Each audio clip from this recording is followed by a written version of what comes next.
How much time do you spend working out each week? And what if we could take that same amount of time and make it so efficient that you were able to burn double or triple the amount of fat in the exact same amount of time? My name is Terrell, and I am one of the coaches here at Beyond 40, and my job is to get you to your fat loss goals quickly. So did you know that there is a hormone that is produced by our muscles during certain types of exercise? And there's actually a couple of non-exercise tricks to produce this hormone that I'm going to get to at the end. But this hormone is going to help us increase our fat burn during our exercise and for hours after. This hormone is called irisin, and it actually, outside of burning an amazing amount of fat, it inhibits the formation of new fat cells. It protects us against insulin resistance, which is enormous, especially as we age, but it also plays a part in slowing the aging process. I'm 52 years old. This is a very big deal to me. I love this kind of stuff. So anyway, this hormone works, irisin, by activating your brown fat cells. So if you're unfamiliar with what brown fat cells are, brown fat cells are the fat cells that are mostly found in babies. Babies are thick with brown fat cells because it helps keep their bodies warm. Brown fat is brown because it is thick with mitochondria, and so it makes the fat cells look brown. And as we know from 7th grade science class, mitochondria is the powerhouse of the cell, so it is responsible for all the burning of the energy and the powering of that cell. So mitochondria is very, very metabolic, and it uses tons of energy doing its job, and brown fat cells have a lot of mitochondria in them, which is completely opposite of your white fat cells. Your white fat cells are storing your extra energy, and they are not very metabolic at all, so it can be difficult to release the energy from those cells.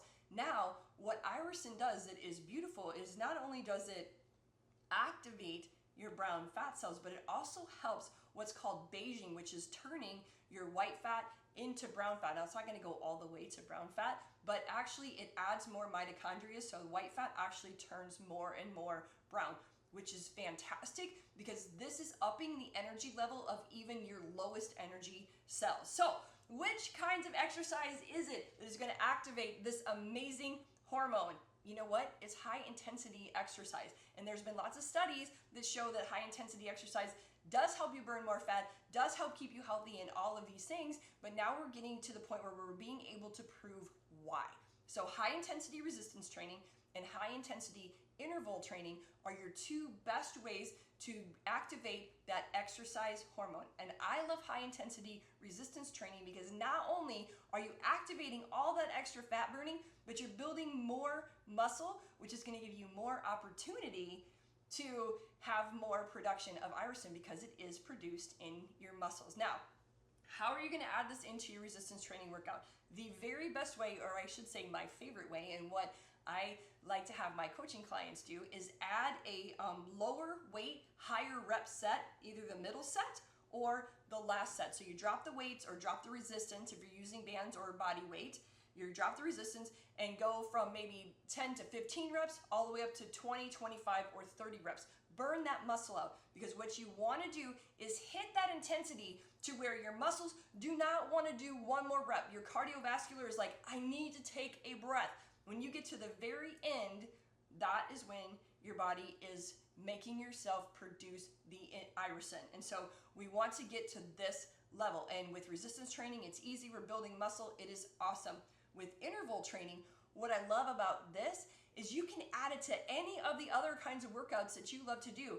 If you love to walk or run or cycle or swim or the rowing machine, it is absolutely fantastic because all you need to do 2, 3, 4 times a week is add some quick 30-second intervals into there, right? So if you go for a walk in the morning a couple days a week, find a hill and just like power up that hill for 30 seconds. Get to the point where your muscles are burning, your cardiovascular, you're out of breath.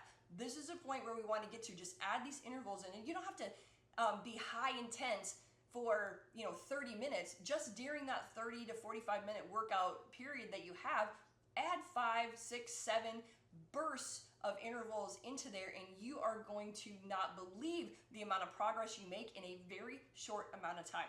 Now, as promised, those 2 ways that we can actually initiate the production of this hormone irisin without exercise are extreme hot and extreme cold. So extreme temperatures. I'm talking like polar plunges or saunas. Now, I live in Florida. We don't have a lot of polar plunging going on here, but I do love running over to the cryotherapy spa, jumping in, 3 minutes, negative 200 degrees. I'm telling you, I definitely hit an extreme cold temperature.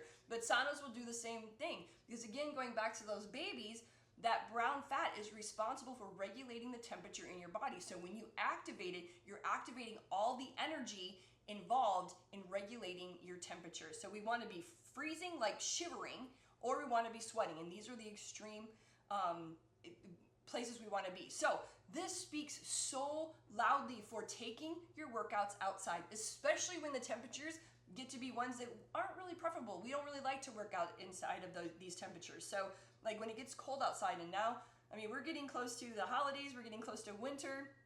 It's not that warm outside. Even in Florida, it was freezing this morning. I mean, it was like 49, I think. Anyway, and so it's cold. So take your workout out there. Be uncomfortable for a few minutes. In the summer, go work out outside. Be hot for a few minutes. Now, here's the thing with this.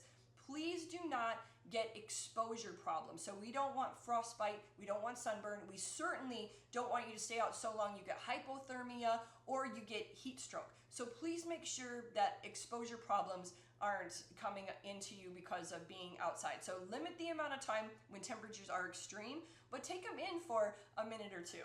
Now, as promised, I have a couple of things that I would like to talk about that are going to actually diminish or stop you from being able to produce this hormone that is going to make you burn so much fat. And one of them is too low calorie of a diet. Now, we love fasting here. Fasting is fantastic, but there's a big difference between fasting and being super low calorie. So when you take intermittent fasting into your diet, which we do love you to do, you don't have to, but please stick to your fasting schedule. And during your eating window, make sure you're getting enough calories. Make sure you're getting the right amount of calories. Also, sleep deprivation. Sleep deprivation will definitely inhibit your ability to produce irisin.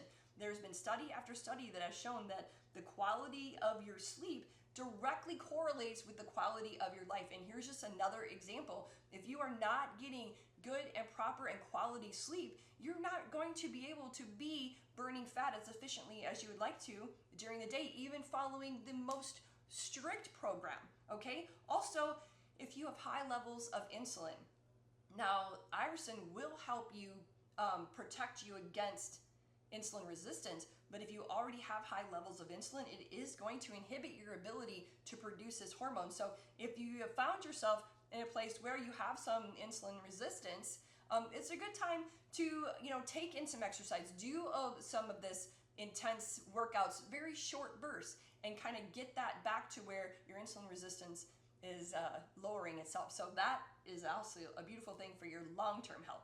And the last thing is steady state cardio. We definitely want to limit the amount of steady state cardio, because that amount of go, go, go, go, go without any intensity will definitely inhibit your ability to produce irisin. So hopefully all of these things will help, and hopefully it will inspire you to add some intensity to your workouts. I really appreciate you sticking around with me. I'm happy to answer any questions. Drop them in the comments.